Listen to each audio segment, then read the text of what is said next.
श्रोतेहो, स्त्री आणि पुरुष ही संसार रथाची दोन चाकं. ही दोन्ही चाकं समान गतीनं आणि दिशेनं जात असली तर संसार सुखाचा होतो असं म्हटलं जायचं. आजकाल मात्र या दोन्ही चाकांनी आपापले मार्ग नवे आखलेले आहेत. हे मार्ग भिन्न असले तरीही संसाराचा सेतू त्यांना एकत्र आणतो. दोघांमध्ये परिपक्वता असेल तर आयुष्यात प्रत्येक क्षणी एकमेकांना साथ सोबत करत ते आपला संसार सुखाचा करतात. कधीकधी दोन टोकाचे स्वभाव, दोन वेगळ्याच आवडीनिवडी, दोन स्वतंत्र व्यक्तिमत्व, हा फरक जर जास्त झाला तर मात्र या रथाच्या वेगाला खीळ बसते, मर्यादा येतात.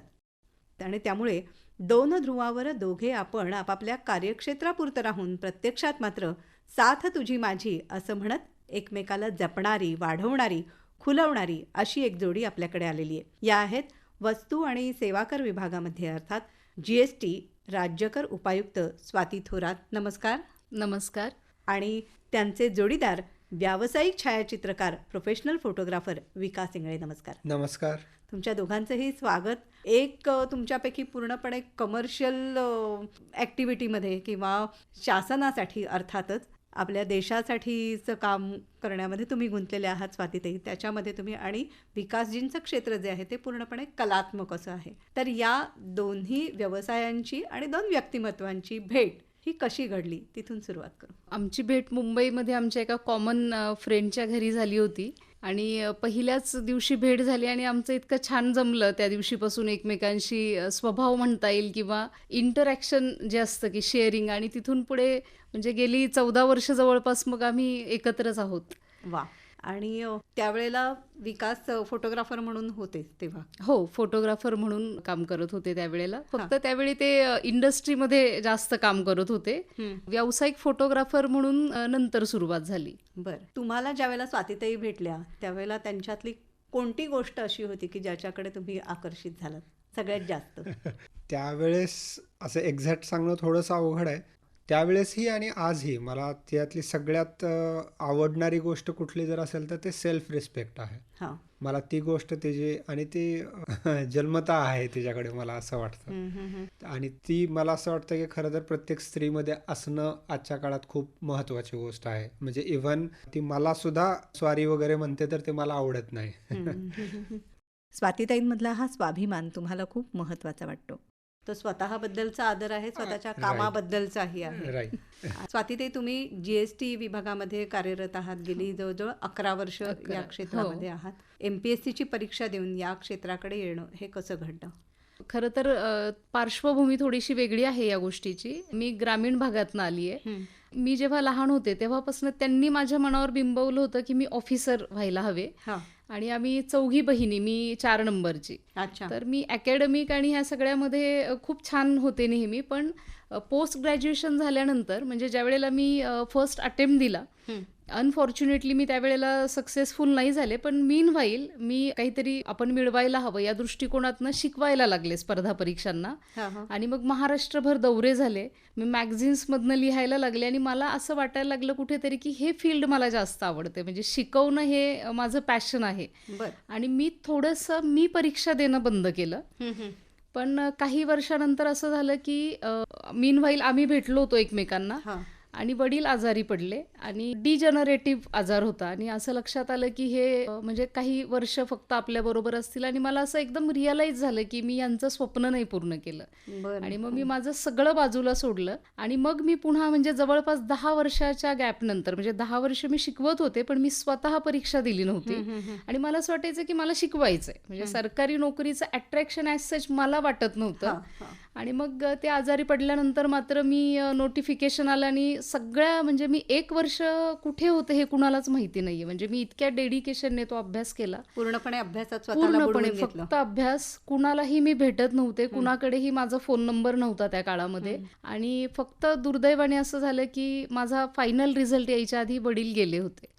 तर ते एक मोटिवेशन होतं माझ्यासाठी की मला हे त्यांचं ड्रीम पूर्ण करायचंय. म्हणजे आणि असं होतं की मी पास होणारच आणि मला ही क्लास 1ची पोस्ट मिळणार, इतक्या कॉन्फिडेंटली मी तो अटेम्प्ट दिला होता. बरं. अच्छा. म्हणजे त्याच्यात अगदीच छोटासा एक गमतीचा भाग सांगायचा झाला तर पोस्ट किती येतात प्रत्येक नोटिफिकेशनमध्ये ह्याच्याबद्दल डिस्कशन सुरू असतात मुलांमध्ये. आणि मी असं शिकले होते की आपल्याला एकच पोस्ट हवी असते, तर एकसाठी जरी जाहिरात आली तरी ती मिळाली पाहिजे. अच्छा. तर म्हणजे माझा प्रेफरन्स सहाय्यक विक्रीकर आयुक्त होतं त्यावेळेला, हा. व्हॅट असल्यामुळे, तर तो प्रेफरन्स होता माझा. तर 40 पदं होती. मग कधी अभ्यास करणारा ग्रुप जर म्हटला की 40 जागा आहेत, तर मी म्हणायची 39.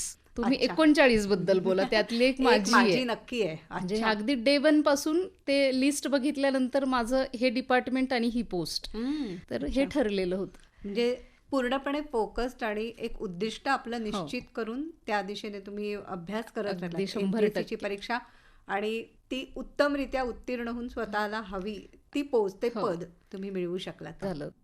स्वातीताई, यश मिळवण्यासाठीची जिद्द आणि यश मिळणार हा तुमचा आत्मविश्वास, हे दोन्हीही खूप महत्त्वाचं ठरलं.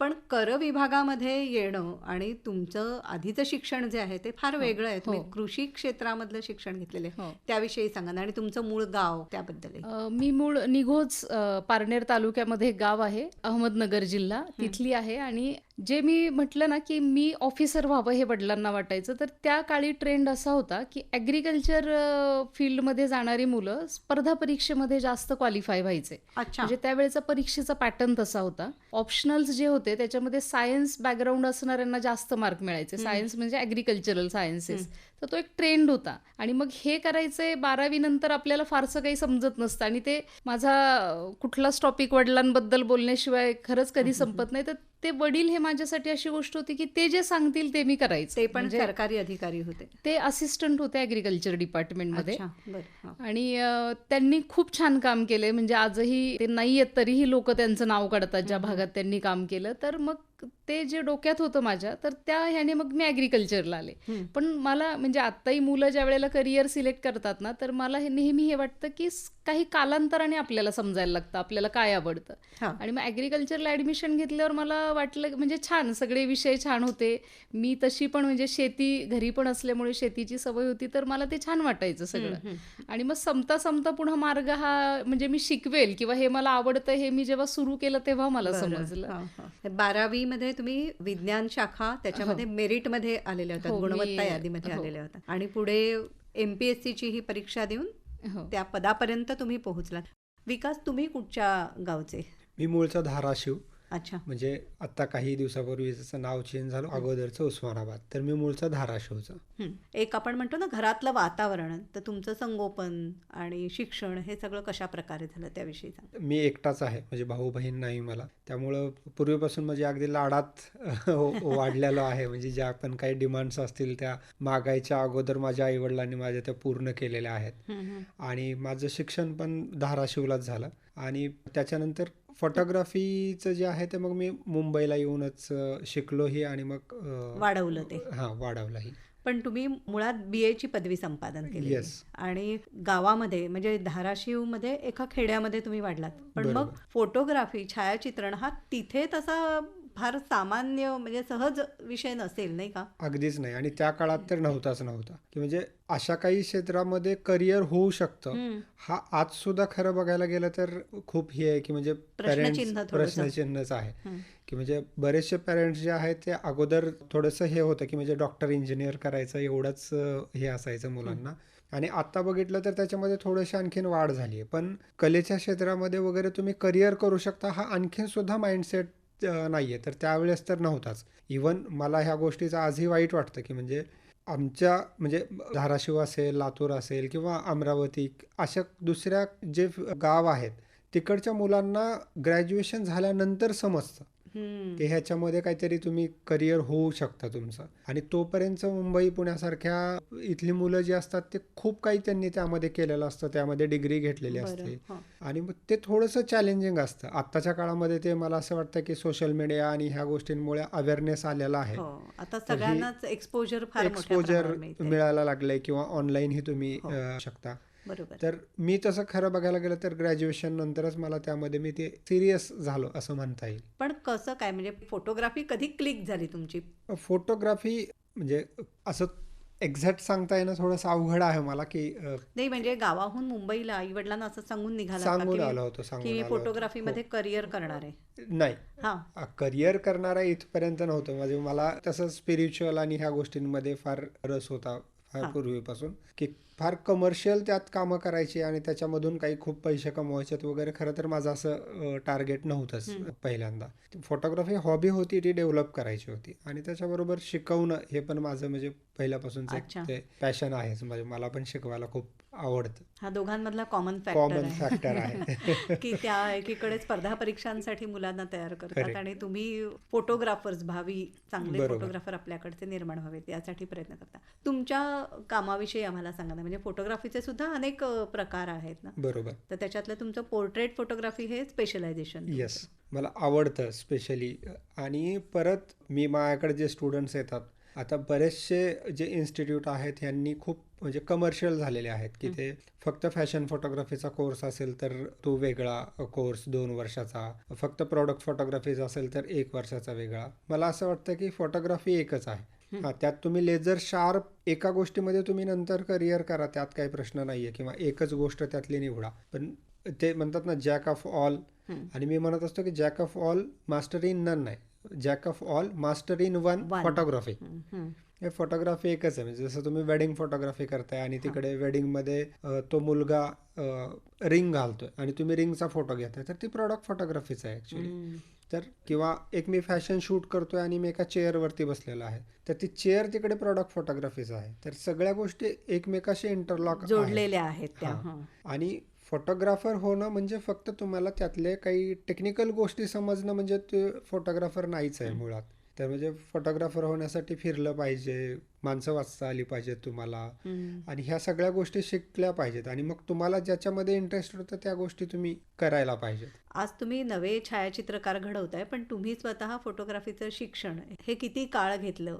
मी फक्त वर्कशॉप केलेला आहे अच्छा. NIP मध्ये देसाई सरांकडे. म्हणजे मी तसं टेक्निकल गुरु मानतो मी माझा देसाई सरांना, आणि त्याच्यानंतर गौतम राजाध्यक्षाकडून मला खूप काही शिकायला मिळालं. किंवा आजही मला त्यांचे फोटो बघितलं तर दुर्दैवानं दोघंही आज माझे ते जे टीचर आहेत हे शरीराने आपल्यामध्ये नाही आहेत, पण आजही त्यांचे काही पुस्तक बघितलं, जसं गौतम राजाध्यक्षांचं चेहरे पुस्तक आहे, तर आजही ते खूप इन्स्पायरिंग आहे. किंवा त्यांचा एक फोटो जरी बघितला तरी खूप काही त्यातून शिकायला मिळतं. म्हणजे फोटोग्राफीमध्ये एक तर तंत्रही मोठ्या प्रमाणावर आहे, पण त्याहीपेक्षा तुमचा विचार फार Correct. गरजेचा आहे ना, Correct. तुमची दृष्टी. राईट. म्हणजे फोटोग्राफी म्हणण्यापेक्षा मला असं वाटतं की कुठलीही कला कशासाठी असते, तर तुम्हाला एक्सप्रेस व्हायचं आहे. जसं की आत्ता आपण बोलतोय, तर तुम्ही जसं की मला विचारलं की स्वातीचं तुला काय कोणता आवडतं गुण किंवा आवडतो? कुठला गुण आवडतो, हे मी एक्सप्रेस नाही करू शकत. मी जस्ट त्यातला एक सेल्फ रिस्पेक्ट हा एक पॉईंट सांगितला, तर ते शब्दात सांगणं खूप अवघड असतं. प्रत्यक्षात आणखी काही असतील Correct. त्यांचे चांगले पॉइंट्स तुमच्याकडे हां. सांगण्यासारखे बरेच, पण एकच बरेच. सांगितलात. हां. तर शब्दात सांगायला गोष्टींना ज्यावेळेस मर्यादा येतात त्यावेळेस तिकडे आर्ट जन्माला येते. खरे. म्हणजे आपण गाणं गुणगुणतो, आपण काहीतरी बोर झालो तर आपण एक टिपिकल प्रकारचे नर्वस टाईपचे गाणे आपोआप गुणगुणायला लागतो, किंवा आपण आनंदात असेल तर वेगळे गाणं, किंवा आपण लग्नामध्ये जातो कोणाच्या तरी मित्राच्या लग्नाला गेलो तर सगळ्यात पहिलं काम जर काय असेल तर ते असतं डान्स करणं. आपण डान्स का करतो तिथे, आता त्याच्या मागे पण वेगवेगळे रिझन्स आहेत, वरात कशासाठी काढली जाते वगैरे वगैरे. पण आत्ता जे आपण तिकडे जाऊन डान्स करतो ते कशासाठी करतो, तर मला खूप आनंद झालाय म्हणूनच नाचत असतो आपण तिकडे. म्हणजे त्या मित्राबरोबर भांडण जरी झालेलं असेल तरी डान्स करतो आणि तो तिकडे खुश होतो. मग आपण जाऊन त्याला असंही सांगू शकतो ना की आज तुझं लग्न आहे बरं का आणि मी फार आनंदी आहे, तर तो फीलच नाही येणार. पण तिकडे त्याने 2 मिनिट जरी डान्स केला तरी खूप हे होईल. मग तसा आनंद, तसं समाधान हे तुम्हाला फोटोग्राफीमधून. एक्झॅक्टली असं म्हणता येईल की मला त्यातून तो आनंद मिळतो, किंवा जे आपल्याला एक्सप्रेस करायचं आहे ते आपण त्याच्या माध्यमातून करण्याचा प्रयत्न करतो. मग ते बऱ्याचशा वेळेला जगाला कळतं किंवा नाही कळत, हा वेगळा भाग झाला. मग तिकडे परत कमर्शियल गणित आली सगळी. पण मला वाटतं की आर्ट ही जी गोष्ट आहे, फोटोग्राफी तर आर्ट आणि सायन्स दोन्ही आहे, पण सगळ्यात महत्त्वाचं जर काय असतील तर त्या फिलिंग्ज असतील, त्या फोटोमध्ये तुमच्या फिलिंग्ज आल्या पाहिजेत. अच्छा. भावना सगळ्यात जास्त महत्त्वाच्या आहेत, म्हणून ते त्या छायाचित्रामध्ये उमटल्या पाहिजेत. उमटल्या पाहिजेत. बरं. म्हणजे जे 1 लाख शब्द बोलू शकत नाहीत किंवा सांगू शकत नाही, तो एक फोटो बोलतो. अगदी. तर त्याच्या मागे मला वाटतं की फिलिंग्स सगळ्यात इम्पॉर्टंट गोष्ट. प्रत्यक्षाहून प्रतिमा उत्कट म्हणतात तसं. अगदी खरं. बरोबर. फोटोग्राफरचा विचार जो आहे तो त्याच्या छायाचित्रणामधून दिसतो, असं आत्ता आपल्या या बोलण्यावरून लक्षात आलं. पोर्ट्रेट फोटोग्राफीमध्ये तुम्ही नेमका काय विचार करत असता? पोर्ट्रेट म्हणजे मला असं वाटतं की पोर्ट्रेटमध्ये आपण 2 प्रकारे पोर्ट्रेट केलेलं असतात. पोर्ट्रे करतो आपण कोणाचं तर व्यक्तिमत्व पोर्ट्रे करतो आपण असं ज्याला हे म्हणत असतो. तर एखाद्या माणसाला आपल्याला दाखवायचं आहे की म्हणजे मला एखाद्या कंपनीचा CEO दाखवायचं आहे, कुणाला तरी राजकीय नेता दाखवायचा आहे.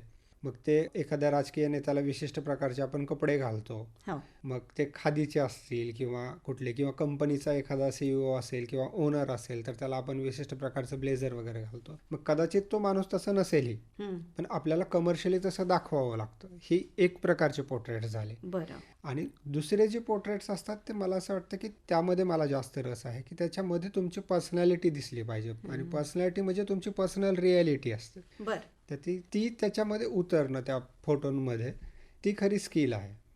आणि ह्याच्यासाठी मग गौतम राजदेशांचं पण नाव घेता येईल. युसुफ खार्श म्हणून एक खूप मोठे फोटोग्राफर होते की आईन्स्टाईन असेल, पिकासो असेल, तर त्या काळातली चर्चिल असेल, कोणाचंही नाव घेतल्यानंतर जी इमेज आपल्या समोर येते तर हे त्यांनी शूट केलेले पोर्ट्रेट्स आहेत. अच्छा. बरं. आणि ते एक जणाचा कोणाचा फोटो काढायचा असेल तर ते 3 महिने 4 महिने त्यांच्या घरी जाऊन राहायचे की तो बापरे. माणूस कसा दिसतो, कसा वागतो, कसा उठतो, बोलतो, हे सगळं ते निरीक्षण निरीक्षण करायचे. हं. आणि मग नंतर त्याचा एक फोटो काढायचा. तर मला असं वाटतं की ते ज्यावेळेस तुमच्या त्या फोटोमध्ये येतं त्यावेळेस ते खरं पोर्ट्रेट असतं. म्हणजे ते सत्यतेकडे अधिक जाणार Right. असतं. आणि तुम्ही या दुसऱ्या प्रकारच्या फोटोग्राफी मध्ये मला जास्त इंटरेस्ट आहे. हा आता व्यवसाय म्हणून काही गोष्टी कराव्या लागतात आणि बरोबर. स्वतःसाठी म्हणून काही गोष्टी कराव्या लागतात.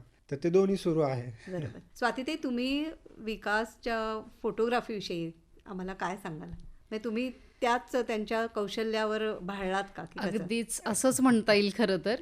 कारण ज्या वेळेला आम्ही पहिल्यांदा भेटलो त्यावेळेला काही थोडंसं त्याचं मी बेसिक काम बघितलं होतं आणि म्हणजे माझ्या दृष्टीने ते खूप युनिक होतं. कारण तसं मी काहीच पाहिलेलं नव्हतं आणि या फील्डमध्ये टेक्निकली किंवा असं काही नॉलेज असण्याचं कारण नव्हतं किंवा ज्या वेळेला आम्ही भेटलो त्यावेळेला गौतम राज्याध्यक्ष कोण हे मला माहीत असण्याचं काही कारण नव्हतं. पण त्याने जे काम केलेलं होतं हा. ते हे काहीतरी वेगळं आहे आणि हे खूप छान आहे असंच मला तेव्हापासून जाणवलेलं. आणि म्हणजे मी सातत्याने ती आठवण पण करून देत असते त्याला की तू फोटो काढत राहणं आणि ती तुझी पर्सनॅलिटी आहे. म्हणजे त्याचे कोर्सेस वगैरे सुरू असतात किंवा वर्कशॉप सुरू असतात तर काही दिवस त्याच्यामध्ये गेले की मी मध्ये आठवण करून देते की तू फोटोशूट केलेलं नाहीये बरेच दिवस आणि ती तुझी आयडेंटिटी आहे. बरोबर. तर ते आहे म्हणजे ते खूप त्याचं छान स्किल आहे हे अगदीच. मगाशी आपल्या मुलाखतीपूर्वी तुम्ही मला काही छायाचित्र त्यांनी काढलेली हो. दाखवली. त्याच्यामध्ये विशेषतः नैसर्गिक जे वातावरण आहे म्हणजे सूर्याचे किरण असतील आणि व्यक्ती म्हणजे निसर्ग आणि माणूस ह्याला जोडणं, त्यांचा एक छान सुंदर मेळ साधणं, हो. तर हे त्यांच्या छायाचित्रातून खूप चांगल्या प्रकारे व्यक्त होत आहे. तुम्ही काय वर्णन कराल त्यांच्या फोटोग्राफीचं? ते इतकं म्हणजे सुंदर असतं ना त्याचं म्हणजे कंपोजिशन जे म्हणतो आपण की आता आपण बघत असतो सोशल मीडियामुळे असेल किंवा एक्झिबिशन्सला आपण जात असतो तर मी प्रत्येक वेळेला त्याला जाणीव करून देते की हे जे कंपोजिशन तुला जमतं हे बाकी मला दिसत नाही कुठे. म्हणजे खूप जण त्याच्याकडे ते शिकण्यासाठी येतात. आणि आत्ता जे पोर्ट्रेटबाबत पण त्याने जे सांगितलं ना तर हे त्याचं सगळंच म्हणजे टेक्निकल पण ज्या गोष्टी आहेत की आर्टिफिशियली किंवा एडिटिंगच्या द्वारे कमी करायचं फोटोमध्ये. म्हणजे खोटं असं कदाचित शब्द नाही वापरता येणार, ती टेक्नॉलॉजी असेल, पण नॅचरली जेवढं करता येईल ना त्या गोष्ट छान दिसण्यासाठी तर ती जी त्याचं एक दृष्टी आहे ना त्याला ती खूपच छान आहे. म्हणजे फायनल आउटपुट काय असलं पाहिजे किंवा हे कसं दिसेल या पद्धतीने तो जो त्याचा विचार आधी सगळ्या डोक्यात होतो. आणि फोटोशूट तो ज्या वेळेला करतो म्हणजे एरवी तो असा निवांत बसलेला, म्हणजे मला नेहमी असं वाटतं की जगातला सगळ्यात सुखी प्राणी हा असेल, पण फोटोशूट ज्या वेळेला तो करतो ना त्यावेळेला तो इतका त्याच्यामध्ये इन्व्हॉल्व्ह झालेला असतो. म्हणजे बाहेर शूट सुरू असेल तर तो मातीत बसलाय, चिखलात बसलाय, तो फोटो काढता काढता आडवा झालाय. म्हणजे एक डेडिकेशन म्हणतो ना आपण 100%. आणि फोटो काढून घेणाऱ्याच्या बाजूने सुद्धा म्हणजे जोपर्यंत त्याला हवंय ते मिळत नाही तोपर्यंत ते फोटोशूट सुरू राहतं. ही एक गोष्ट आहे त्याच्या आयुष्यातली फोटोग्राफी ही की तो 1%ही कॉम्प्रोमाइज करत नाही की त्याला जो रिझल्ट हवाय किंवा जी क्वालिटी हवी आहे त्याच्यामध्ये तो कॉम्प्रोमाइज करतच नाही. हे फायनल आउटपुट आहे ते निघेपर्यंत त्याचा प्रयत्न असतो. वा. 20 वर्ष विकास तुम्ही या क्षेत्रामध्ये आहात तर आता तंत्रज्ञान सुद्धा खूप बदललेलं आहे. तर संगणकीय तंत्रज्ञान असेल याचा छायाचित्रणावरती कितपत परिणाम झालेला आहे किंवा प्रभाव आहे? म्हणजे खूप मोठ्या प्रमाणात झालेला आहे. आणि चांगला वाईट कसा? दोन्हीही चांगलाही झालेला आहे आणि वाईटही झालेला आहे. मुळात फोटोग्राफी आणि एडिटिंग ह्या ज्या दोन गोष्टी आहेत ह्या पूर्वी होतच होत्या, पण त्या मॅन्युअली कराव्या लागायच्या. म्हणजे अगदी फोटो घेऊन मग त्याला ब्रशनी वगैरे काम केलं जायचं, किंवा ते डेव्हलप करताना त्याची ती स्किल असायची की म्हणजे एक सावळा माणूस आहे आणि एक गोरा माणूस आहे, तर त्याचं एक्सपोजिंग हे करणं, म्हणजे ह्या टेक्निकल कलर गोष्टी मॅच ज्या करणं कलर आणि मॅच करणं असेल, साडींचा कलर मॅच करणं असेल, तर ह्या टेक्निकल गोष्टी त्याही वेळेस होत्या. आता फक्त त्या कम्प्युटरमध्ये आलेल्या आहेत आणि त्या खूप सोप्या झालेल्या आहेत. आणि तंत्रज्ञान म्हणजे आता तर ChatGPT आणि या लेवलला ते आर्टिफिशियल इंटेलिजन्स इतकं गेलंय की तुम्हाला बॅकग्राऊंड चेंज करायचं आहे, किंवा तर आत्ता जस्ट एका कंपनीनं ते खूप मोठ्या प्रमाणात आणलं की तुम्हाला एडिटिंग करण्याची सुद्धा गरज नाही. अच्छा. तुम्ही फक्त सांगा की हे जे समोर आहेत यांचं हेअरस्टाईल अशा अशा पद्धतीची पाहिजे, बर. तर ते डिटेक्ट करून स्वतःहून चेंज करेल. किंवा तुम्हाला तुमचे कपडे चेंज करायचे आहेत, तर एखाद्याने साधा टी-शर्ट घातलेला आहे आणि तुम्हाला ब्लेझर हे करायचं, तर तुम्ही अगोदर तर करावं लागायचं, आता तर तेही करायची गरज पडत नाही. पण मुळात प्रश्न हाच आहे की तुम्हाला काय सांगायचं हे तुम्हाला कळालं पाहिजे. तर म्हणजे निवड करण्याची अक्कल जी आहे आपल्याला वापरावीच लागणार आहे. नाहीतर पूर्वीच्या काळी पण आपण जर बघितलं असेल ना, म्हणजे जसं की युसूफ खानचे फोटो असतील, गौतमजींचे फोटो असतील, तर हे फोटो आजही क्लासिक आहेत. हो. आणि तेच तुम्ही त्यावेळेसचे फोटोग्राफर जत्रेमध्ये वगैरे गेल्यानंतर फोटो काढायचे असायचे की अमिताभ बच्चनचा एक असं ते कटआउट असायचं कटआउट असायचं, त्याच्या खांद्यावर हात ठेवून, हो. किंवा मागे इकडल्या बाजूला कुतुब मिनार आहे, इकडे ताजमहाल आहे. तर आत्ता आपण त्याला हसतो, पण हीच गोष्ट आत्ताही होते, फक्त ते थोडीफार मॉडिफाय होऊन होते. आणि तंत्रज्ञान ते हे झालंय, पण तुम्ही ह्या गोष्टींना आणखीन पुढच्या 4-5 वर्षानंतर हसणार आहेत. तर एडिटिंगमुळे तुमचा फोटो तुम्हाला एनहान्स करता आला पाहिजे, आणि सगळ्यात महत्त्वाचं कुठं थांबायचं हे तुम्हाला लक्षात आलं पाहिजे. नाहीतर मग ते त्याला एडिटिंग करत राहतात. मी आत्ता एका डॉक्टरांचं शूट केलं होतं, खूप म्हणजे सोशल वर्कर पण आहेत, आणि हे त्यांचं 95 इयर्स एज आहे. अच्छा. तर त्यांचं मी पोर्ट्रेट ज्यावेळेस शूट केलं त्यावेळेस त्यांच्या चेहऱ्यावरच्या ज्या सुरकुत्या आहेत ह्या तशाच ठेवल्या, फक्त जे काही थोडंसं त्याला टचअप करायचं, कारण त्यांचं वय 90 वर्ष आहे आणि त्या ह्या वयातही काम करतायत, तर ते रिफ्लेक्ट झालं पाहिजे. बरोबर. ते लपवण्याची लपवण्याची गडबड नको. नाहीतर मग आत्ता काय करतात की इतकं करतात की म्हणजे ते एखादी मुलगी किंवा स्त्री 40शीतली आहे तर तिला अगदी 16 वर्षाचंच करायचं आणि मग ते सगळ्यांनाच लक्षात येतं की हे फेक आहे. तर तुमची एडिटिंग इथपर्यंत झाली पाहिजे की तुम्हाला समोरच्याला समजलं नाही पाहिजे की हा फोटो एडिट केला. बरोबर. तर ती एडिटिंग आहे. तर आणि ही टेक्नॉलॉजी जशी जशी चेंज होत चालली आहे तसं हे खूप सोपं होत चाललंय आणि खूप छान आहे. म्हणजे ते एडिटरचं काम सोपं करतंय, एडिटरला काढून टाकत नाहीये ते. हा माझा माइंडसेट आहे की एडिटरचं काम त्यामुळे फक्त सोपं होणार आहे, हलकं होणार आहे. फक्त टेक्नॉलॉजी प्रमाणे आपल्याला ते अपडेट होत राहावं लागणार. बरं. स्वाती, ते तुमच्या कामाचं स्वरूप म्हटलं तर वृक्ष आहे का तुम्ही स्वतः ते आवडीने करता, कसं मी आहे? आवडीने करते. आणि शेतीकडून या विषयाकडे येताना काही तुम्ही तशा प्रकारचं प्रशिक्षण घेतलं छोटंसं? हो, म्हणजे मी या डिपार्टमेंटला जॉईन झाल्यानंतर माझ्या असं लक्षात आलं की अरे व्यापाऱ्यांच्या बॅलन्स शीट आपल्यासमोर येत आहेत आणि अकाउंट्स अभ्यासायचे, तर मग मी अकाउंट्सचा क्लास लावला होता. अच्छा. आणि मग मी ते शिकून घेतलं सुरुवातीलाच जॉईन झाल्यानंतर. आणि तोचपणा कामामध्ये आहे, पण म्हणजे मी स्वतःला जे एक डेव्हलप केले गेली कित्येक वर्ष, एक स्वामी विवेकानंदांचं वाक्य आहे आणि ते वाक्य मी 100% फॉलो करते माझ्या आयुष्यात, की in your life do what you like and if you can't then like what you do. मी शिकवायचं, स्वतःच्या आवडीचं काम करा, किंवा ते जर करता येत नसेल तर जे करतोय ते आवडून घ्या, कारण त्याच्याशिवाय आयुष्य सोपं नाही होणार. म्हणजे मी जर म्हटलं की हे माझं आवडीचं कामच नाही आणि मला शिकवायलाच आवडायचं, तर मग आयुष्य थोडंसं कॉम्प्लिकेटेड होत जाईल. आता मी हे ऍक्सेप्ट केलंय की मला ही नोकरी करायची आहे, तर मग मी ते एन्जॉय करते काम. म्हणजे मी माझ्या आयुष्यातल्या सगळ्या ज्या गोष्टी करते ना त्या याच अँगलने बघते की मला हे करावं लागणार आहे ना, तर मग त्याची तक्रार नाही करायची, ते आनंदाने करायचं. आणि त्याच्यामुळे मग माझा परफॉर्मन्स पण छान असतो, किंवा काही खोलात शिरून काम करणं, काही फ्रॉड्स डिटेक्ट करता येणं, किंवा रेव्हेन्यूमध्ये मी एनहान्समेंट करू शकते, या पद्धतीने मग मी माझ्या कामाकडे बघते आणि मग मला त्याच्यातनं खूप समाधान मिळतं की मी काहीतरी आउटस्टँडिंग करू शकते. बरोबर.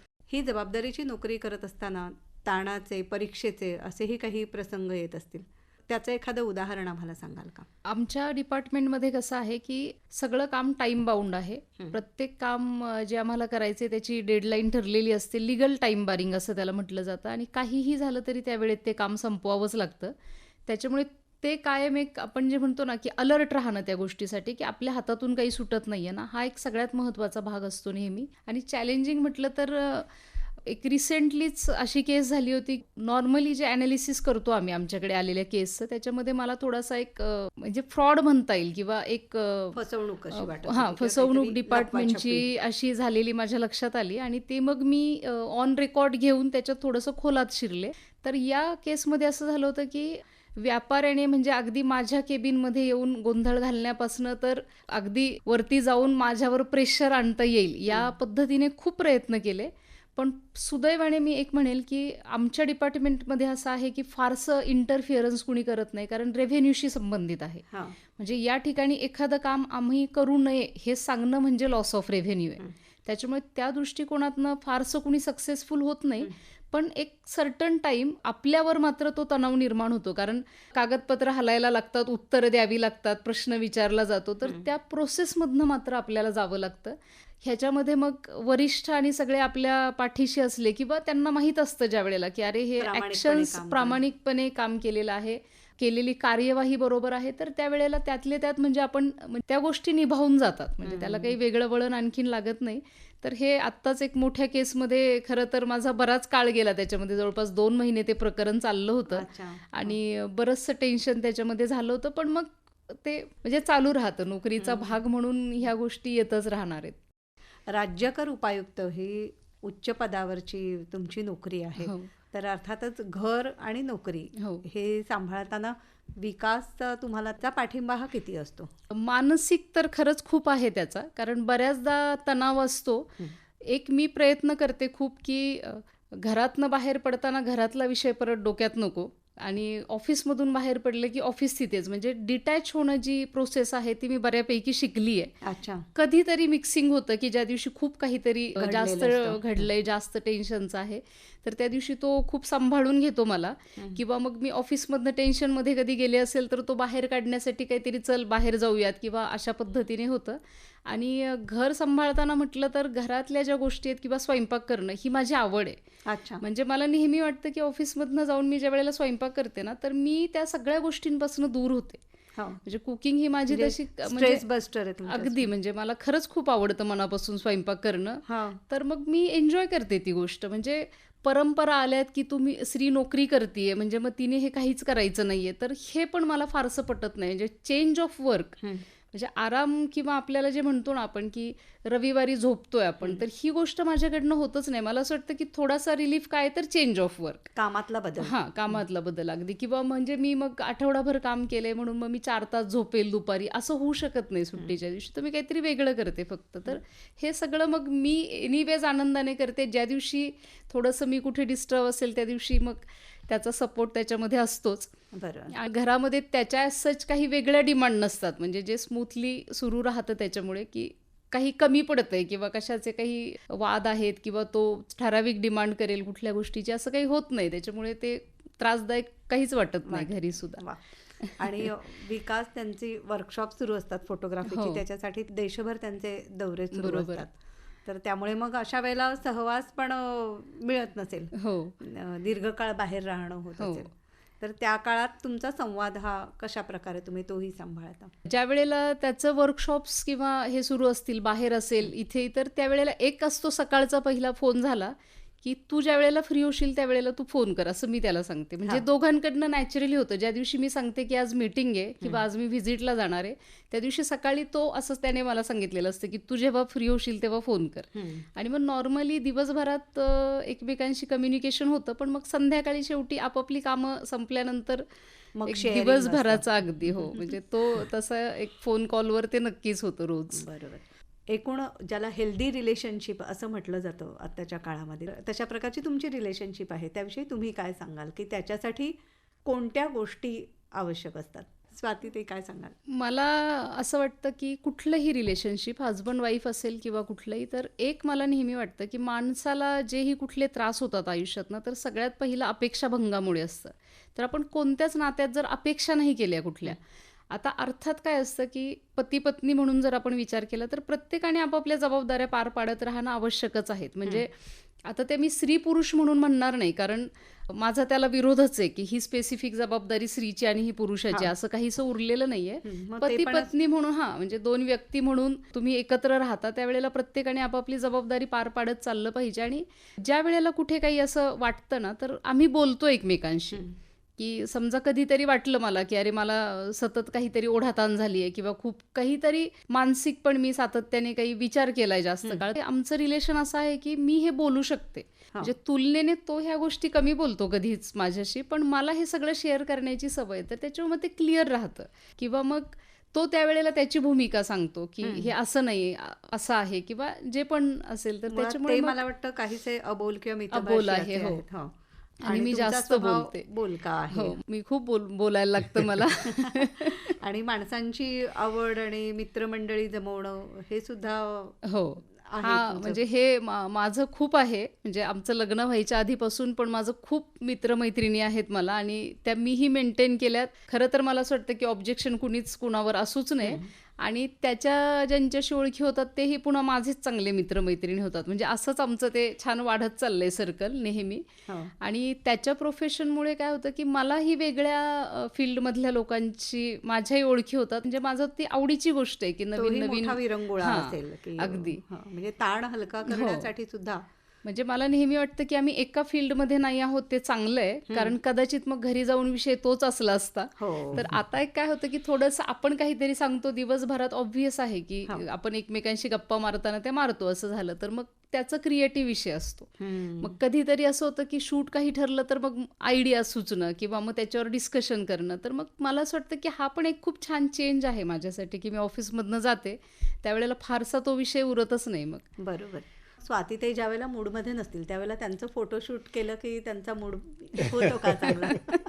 असं करता का? फोटोशूट करायला म्हणजे अगदी तेवढ्या फ्रिक्वेंटली तर नाही होत, पण तिला फोटो काढायला आवडतं, त्यामुळे अधूनमधून फोटोशूट नक्की होतात. मग त्यामुळे जर का नाराजी किंवा कुठे थोडंसं काही ताण असेल तर तोही जात असेल, नाही का? खरंय. स्वातीताई, तुम्ही आणि विकास एकमेकांना खूप छान साथ देताय आणि दोघंही आपापल्या करिअरमध्ये प्रगतीसुद्धा करताय. पण घरामध्ये आपण म्हणतो तसं कधीतरी संसारात भांड्याला भांडं लागतं. तर अगदीच सगळं गुडी गुडी नसतं, नाही का? हो. तुमच्यात कधी वाद होतात की नाही? वाद ॲज सच होत नाही, हां हां. कारण माझा राग व्यक्त करण्याची पद्धत बोलण्याची आहे आणि विकास शांत राहतो. त्याच्यामुळे असं भांडण ॲज सच होत नाही. म्हणजे एक जण जर बोललं तर दुसरं शांत राहिलेलं असतं त्यावेळेला. पण एवढं होतं की जो बोलतो त्याला रिअलाइज होतं की आपण जरा चुकलो होतो आणि माघार घेतो त्यावेळेला. अच्छा. हां. म्हणजे त्याच्यामध्ये मग इगो आड येत नाही. नाही मीच का मागे यायचं असं नसतं. हो.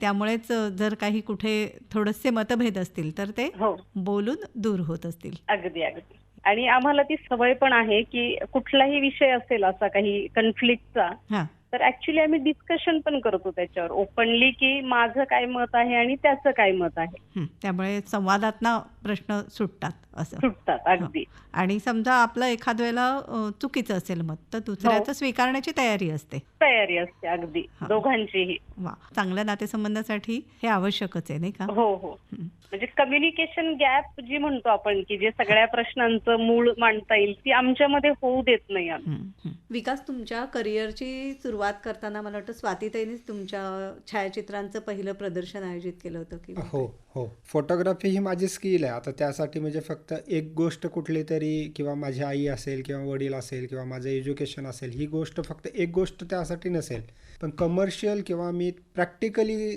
माझ्या फोटोग्राफीमध्ये जर काही सक्सेस झालं असेल तर मला असं वाटतं की त्यातला सिंहाचा वाटा किंवा 99% जी गोष्ट आहे ते स्वातीमुळे आलेली आहे. माझं पहिलं एक्झिबिशन तिनं केलेलं आहे. म्हणजे इव्हन मला माहिती पण नव्हतं की म्हणजे मी जाऊन फक्त शूट केलेत, ते एडिट केलेत किंवा त्याच्या काही टेक्निकल गोष्टी असतील त्या सांभाळलेल्या आहेत. पण ते एक्झिबिशन करणं, त्यासाठी सगळं ते प्रेस कॉन्फरन्स घेणं वगैरे ह्या सगळ्या गोष्टींपासून मी खूप लांब होतो. तेव्हा आणखीन ही म्हणलं तर प्रॅक्टिकली जर मी काही सक्सेस असेल तर त्याच्यामध्ये खूप मोठा वाटा म्हणजे प्रश्नच नाही की स्वातीचाच आहे. बरोबर. म्हणजे तुमच्या करिअरची सुरुवात जी आहे, फाउंडेशन ज्याला आपण म्हणतो, तो पाया चांगला तयार करण्याचं काम, तर त्याच्यामध्ये सुद्धा पाया पण आणि बिल्डिंग पण तिनेच तयार केलेलं आहे. फक्त पाया तयार केलेला नाही तर हे पण किती छान आहे ना, की असं जाहीरपणे आपल्या बायकोच्या गुणांना त्याची प्रशंसा करणं, स्तुती करणं हे आणखीन एक गोष्ट, जसं तुम्ही मागाशी मला म्हणालात की हेल्दी रिलेशनसाठी, रिलेशनशिप.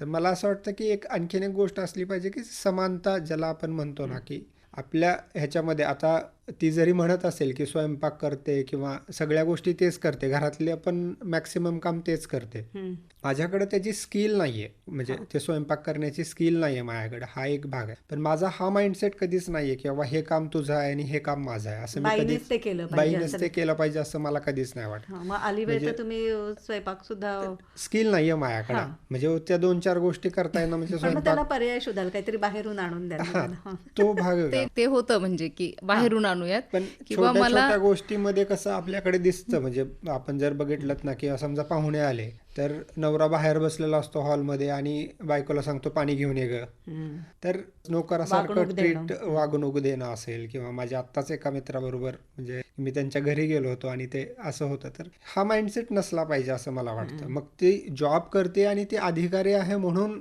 नाहीये, ती हाऊसवाईफ असली तरी तुम्ही ट्रीटमेंट जे आहे ना, मग ते हे काम ह्याचं आहे ते काम त्याचं आहे, हा कुठंतरी आपण ब्रेक बरोबर. केलं पाहिजे. मुळात तर तो विचार विचार तर इच्छा- नाहीये माझा, हां. नक्कीच नाहीये, 100% नाहीये की बरोबर. ही गोष्ट, किंवा तिला जे पण काही करायचंय तर ती तिचं पर्सनल लाईफ आहे असं मला वाटतं, की त्यामध्ये मी कधीच डिस्टर्ब केलेलं नाही आतापर्यंत की तू ही गोष्ट करू नको. मी म्हणलोय तिला की एखादी गोष्ट करू नको, किंवा म्हणजे आत्ता साडी कुठली घालू हे पण तिनं मला विचारलं आणि मी जर म्हणलं असतं की हे नको घालू हे, तर तिने घातलेली असते. पण तू साडीच घालावी हे जर असेल तर मग थोडंसं गडबड व्हायला सुरुवात होते, की जीन्स नाही घालायची किंवा साडीच घालून आलं पाहिजे तू ह्या प्रोग्राम, मग गडबड व्हायला सुरुवात होते असं मला वाटतं. बरोबर. आणि ते कुठंतरी आपण मग दोघांनी मिळूनच ते बॅलन्स करणं गरजेचं आहे. आपल्या चांगल्या नात्यामध्ये एकमेकांकडनं अपेक्षा करणं आणि त्याचं बंधन किंवा हो. जाच वाटता कामा नये, नाही का? हो, अगदी खरे. आणि तो त्याने जे गोष्टी सांगितल्या आता त्यात एक मुद्दा मला ऍड करावा असं वाटतो, की हे जे आहे की स्त्री पुरुष असं नाहीये खरोखरच आमच्या घरात, कारण जे गरज पडेल ते काम तोही करतो. पण माझ्याकडे समजा माझं कुणी मैत्रिणी वगैरे आले असेल तर तो आवर्जून चहा बनवतो. हा. म्हणजे मी जर उठले तर तो म्हणतो नाही नाही तू गप्पा मारतीयस ना, तू बोल, मी करतो. तर म्हणजे ही समानता हे खरोखर सहज आहे, अगदी घडतं आणि अगदी म्हणजे- सहज आहे ह्या सगळ्या हां. गोष्टी. वा. विकास, तुमचा एकूण 20 वर्षांचा छायाचित्रणाचा जो अनुभव आहे त्याच्यामध्ये स्टील फोटोग्राफी आणि व्हिडिओ दोन्ही प्रकारचं काम तुम्ही केलं असेल, हो. त्या तुमच्या कामाविषयी थोडंसं सांगा ना आधी का मला. सगळ्यात पहिल्यांदा तर माझ्या करिअरची जी सुरुवात आहे ती अगदी छोटं म्हणजे धाराशिवमधून केलेली आहे, आणि तिकडे अगदी छोटी जी कामं असतात, लग्न, साखरपुडा, वाढदिवस वगैरे, जी पण अगदी ती सगळी केलेली आहेत. आणि त्याच्याबरोबर मी ज्यावेळेस मुंबईत आलो त्यावेळेस मग काही फिल्मसाठी असेल, टी व्ही सिरियलसाठी असेल, मी जवळपास 14पेक्षा जास्त मॅगझिन सोबत काम केलेलं आहे. ॲज अ मॉडेल म्हणून पण केलेलं आहे आणि अच्छा. फोटोग्राफर म्हणून पण केलेला आहे. आणि मग त्याच्याबरोबर बऱ्याचशा नॅशनल इंटरनॅशनल कंपन्यांसोबत त्यांच्या ॲडव्हर्टिजमेंटची कामं केलेली आहेत. त्याच्यात प्रॉडक्ट फोटोग्राफी. प्रोडक्ट असेल, फॅशन असेल आणि असं. आणि त्याच्याबरोबर शिकवणं पण, जसं मी सांगितलं की मी ज्यावेळेस मुंबईमध्ये आलो आणि मी जिथे शिकायला गेलो होतो तिकडे टीचिंग त्यावेळेस एकतर फोटोग्राफी शिकवण्याचे इन्स्टिट्यूट खूप कमी होते, म्हणजे अगदी मुंबईमध्ये सुद्धा 3-4 इन्स्टिट्यूट होते किंवा 3-4 लोक होते, आणि मॅक्सिमम शिक्षण जे आहे ते इंग्लिशमधून असायचं. मी ज्यावेळेस होतो त्यावेळेसच तिकडे काही भारतभरातून छोट्या छोट्या गावातून लोक आली होती, त्यांना काही कळतच नव्हतं. तर मी तिकडे त्यांना लगेच सांगायला सुरुवात केली, मराठीतून किंवा हिंदीमधून ट्रान्सलेट करायला सुरुवात केली. त्यांना ते खूप छान समजायला लागलं. आणि मग मी नंतर शिकवायला सुरुवात केली. तर त्यावेळेस पण फोटोग्राफरला पुण्यामध्ये येऊन किंवा मुंबईमध्ये येऊन माझ्याकडे येणं शिकणं पॉसिबल नसायचं. मग मी स्वतः जाऊन गावागावांमध्ये वर्कशॉप्स घ्यायला सुरुवात केली. ते 10-15 फोटोग्राफर जमा झाले तर तिथेच जाऊन त्यांचा वर्कशॉप घ्यायचं 4 दिवसाचं, आणि त्यांना ती पूर्ण आयडिया द्यायची. अशा जवळपास साधारण 15,000 माझे विद्यार्थी, महाराष्ट्रातलं तुम्ही कुठल्याही तालुक्यातलं जरी सांगितलं तरी माझे तिकडे स्टुडंट्स आहेतच. जसं मी आत्ता काल चंदीगडवरून रात्री 3 वाजता आलो आहे. तर आता तर भारतभरात, म्हणजे गुजरातमध्ये माझे झालेले आहेत, मध्य प्रदेश, उत्तर प्रदेशचा जवळपास भारतभर. साऊथचा थोडा एरिया सोडला जिकडे कम्युनिकेशनचा थोडासा प्रॉब्लेम असेल, तर बाकी सगळीकडे माझे विद्यार्थी आहेत. पण म्हणजे कलेच्या क्षेत्रामध्ये करिअर करणं हे आत्ताच्या काळात तुलनेने सोपं झालंय की तसंच कठीण आहे थोडं? कमर्शियल ज्याला आपण म्हणतो ते चॅलेंजेस जे आहेत हे वाढलेले आहेतच आणि स्पर्धा पण वाढली असेल. स्पर्धा वाढलेली आहे आणि तेवढ्याच अपॉर्च्युनिटीज पण वाढलेल्या आहेत. बरं. पूर्वीच्या काळी जर आपण बघितलं तर फोटोग्राफी म्हणलं कसं असं एक ठराविक किंवा लग्नाची फोटोग्राफी आहे किंवा एक खूप मोठं ब्रँड आहे एखादा, तर तेच त्यांचं प्रॉपर फोटोशूट वगैरे करावं लागतात. आणि आत्ताच्या काळामध्ये बघितलं तर त्यासाठी कॉम्पिटिशन पण खूप वाढलेले आहे, पण त्याच्याबरोबर अपॉर्च्युनिटीज पण तेवढ्या वाढल्यात. म्हणजे अगदी काही दिवसापूर्वी मी चैनाच्या गौऱ्या ज्या असतात त्याचं प्रोडक्ट शूट केलंय अच्छा. आणि ते ₹1000 वगैरे ती कंपनी 6 गौऱ्यांचा सेट विकते.